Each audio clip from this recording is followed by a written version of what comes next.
இந்தா வந்துட்டேன். சுமார் மூஞ்சி குமார் அறப்பைத்தியம் வந்து சுடுறேன்ற பேரில் எங்களை இந்த பாடுபடுத்துகிறேன். நடிக்கிறேன்டா காப்பாத்துங்களே. இந்தா வந்துட்டேன்.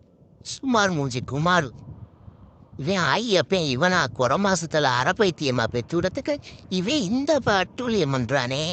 இவனை பெத்தாங்களா செஞ்சாங்களான்னு தெரியலையே. சுட்டுட்டியாடா இந்த விழுந்து படுத்து அழுகிறேன்டா. அழுதாலும் விட மாட்டேன், படுத்தாலும் விட மாட்டேன். ஐயோ அப்பா. இந்த அறப்பைத்தியம் அறமண்டலு சுமார் மூஞ்சி குமாரு சுருச்ச சுப்பேட்டு இருந்து காப்பாத்துங்களே. டேய் இசாந்து, ஐயா பாருடா, உன் பழைய காதலி அது யாருடா புதுசா ஒரு ஆளோட கூட்டிக்கிட்டு தெரியுது. டேய் பேச்சா இருக்கணும். பேச்சா இருக்கல. இந்த காமாட்சி மேல கை வச்ச மவனை சாட்சி எல்லாம் சமாதிக்கிட்டிருவேன். யாருன்னு நினைச்ச? காமாட்சிடா, கண்டனூர் காமாட்சி. உன் மூஞ்சில என் பீச்சாங்கைய வைக்க யாருன்னு நினைச்ச? மவனை காரி